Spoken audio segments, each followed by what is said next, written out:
تو دو انسانوں کو سب سے خوفناک عذاب ہونے والا ہے، دو انسانوں کو، ایک سود کھانے والا، ایک قتل کرنے والا، ایک سود کھانے والا، ایک ناحق قتل کرنے والا۔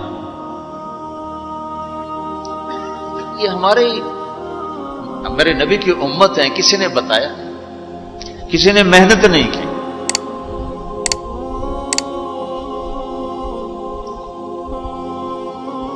آخری حج کا خطبہ آپ نے جو دیا، ہر دفعہ یہاں سے بات شروع کی، تمہارے جان مال ایک دوسرے کے لیے قابل احترام ہے، کسی پہ ہاتھ نہ ڈالو۔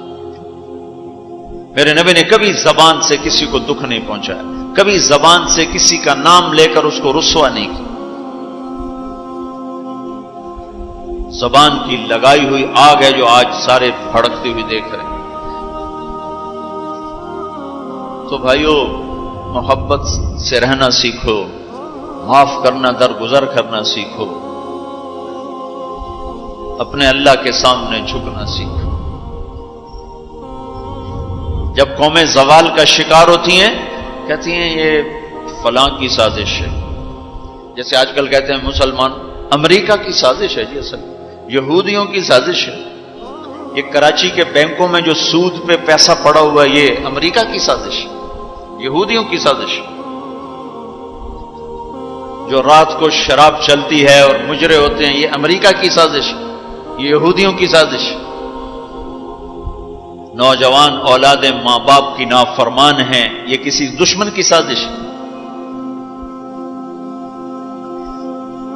میں ایک جگہ تھا تو ایک لڑکی اپنی ماں کو کہہ رہی تھی بکواس مت کرو، ماں کو کہہ رہی تھی بکواس مت کرو، تو اس کی ماں کے آنسو ایسے گر رہے تھے۔ یہ امریکہ کی سازش۔ اور میرے نبی نے سے پوچھا کہ یا رسول اللہ قیامت کب آئے گی؟ آپ نے فرمایا اللہ کو پتہ ہے کب آئے گی۔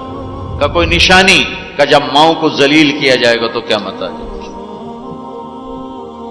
ہمارے زوال کے اسباب باہر سے نہیں ہیں، ہمارے اندر سے ہیں۔ کتنی بڑی لعنت ہے جھوٹ۔ آپ نے فرمایا جب کوئی جھوٹ بولتا ہے تو 3 میل تک اس کی بدبو سے فرشتے بھاگ جاتے، 3 میل تک فرشتے بھاگ جاتے۔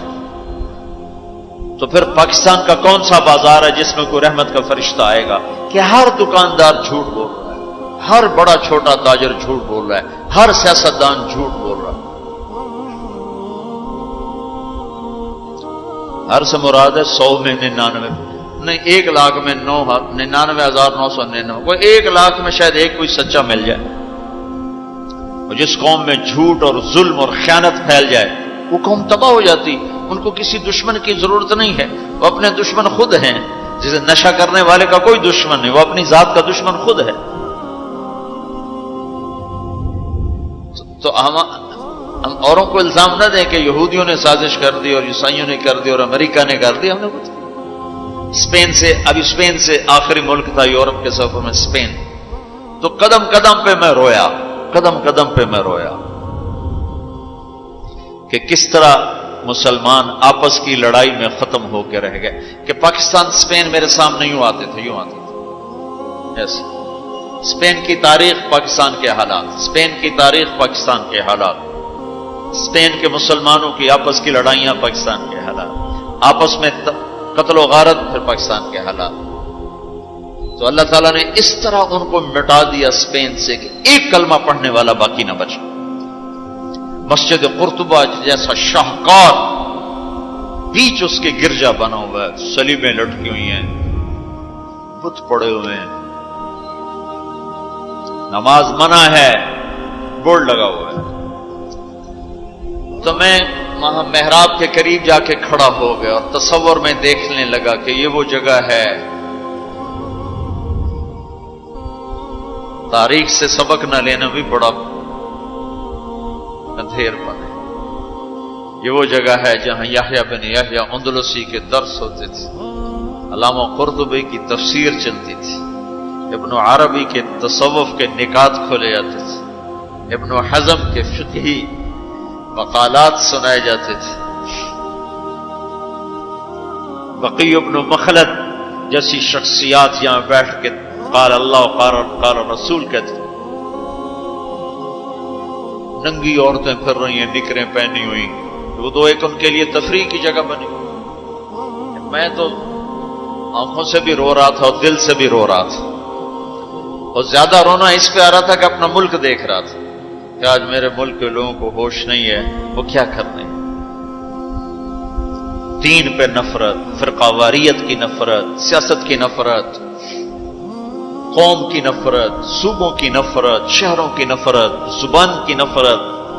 کون کون سا زخم ہے جو اس جسم پہ نہیں لگا ہوا؟ اب کون کون سے زہریلے تیر ہیں جو اس پر نہیں چلائے گے؟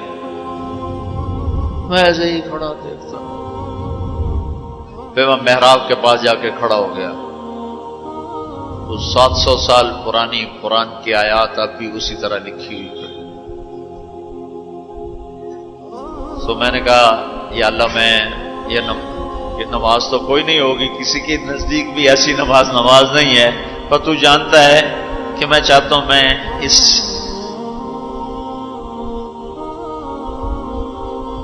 ارے میرے بھائیو، آپس کی نفرتیں مٹا دو اللہ کے واسطے. اپنی جان کے دشمن نہ بنو، معاف کرنا سیکھو، درگزر کرنا سیکھو، فرقہ واریت کی باتیں کرنا چھوڑو، تقریریں سننا چھوڑو. تاریخ میری کمزوری رہی ہے، میں بچپن سے تاریخ پڑھتا آ رہا ہوں. یہ تبلیغ میں لگنے سے پہلے ہی ذوق تھا تاریخ پڑھنا. جب تبلیغ میں لگے تو مدرسے میں آ گئے تو اور پڑھنے کا لگ گیا. پھر کچھ اللہ تعالیٰ نے یاد اچھی دے دی تو جو چیز پڑھی وہ یاد رہے گی، وہ سارا تسلسل. اور میں تو ایسے بس ڈوبتا ابھرتا رہا کہ یا اللہ، آج میں یہاں اس دھرتی پہ سجدہ نہیں کر سکتا جہاں 700 سال جن اینٹوں نے سجدے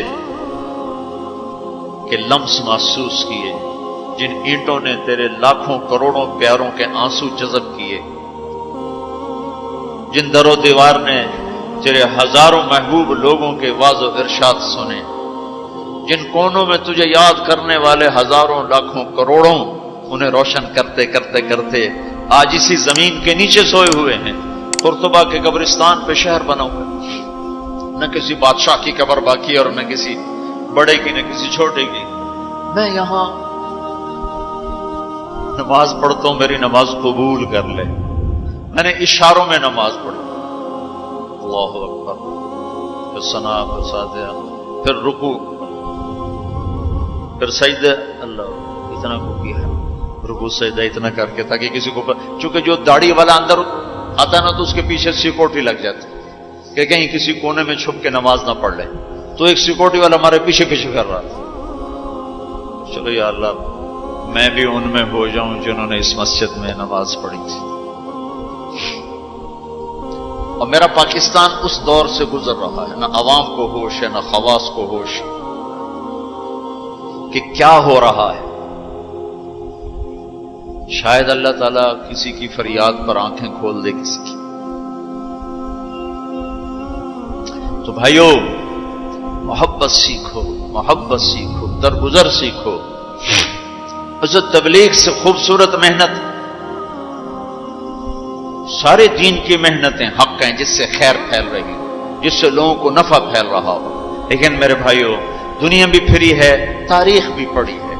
وہ کچھ اللہ تعالیٰ نے موقع دیا، بہت زیادہ سے مراد یہ نہیں کہ میں کوئی کتابوں کے انبار لگا دی. اپنی حیثیت کے مطابق میں آپ کو اندر کے یقین کے ساتھ کہتا ہوں کہ پہلے 300 سال کا تو کوئی مقابلہ نہیں. پہلے 300 سال کو چھوڑ کر ان 1100 سال میں تبلیغ جیسا کام کبھی نہیں ہوا. میں تمہارے سامنے ہاتھ جوڑتا ہوں، تبلیغ میں وقت دو. اگر اپنے اللہ سے تعلق بنانا ہے، اگر لوگوں کو اللہ کی طرف پھیرنا ہے تو تبلیغ میں جاؤ. بہت بڑا مجمع آیا ہوا ہے، صرف ہر مہینے 3 دن کی نیت کر لو کہ ہر مہینے 3 دن لگانے ہیں. کرو گے نیت؟ کرتے ہو نیت؟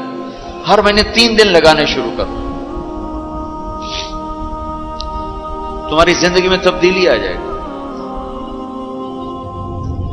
6 بر اعظم کے انسانوں تک پیغام پہنچ رہا ہو، ہر زبان کے لوگوں کو ہدایت مل رہی ہو، ہر طبقے کو ہدایت مل رہی ہو. جب طوائفوں کی طرف ذہن کا پھنکا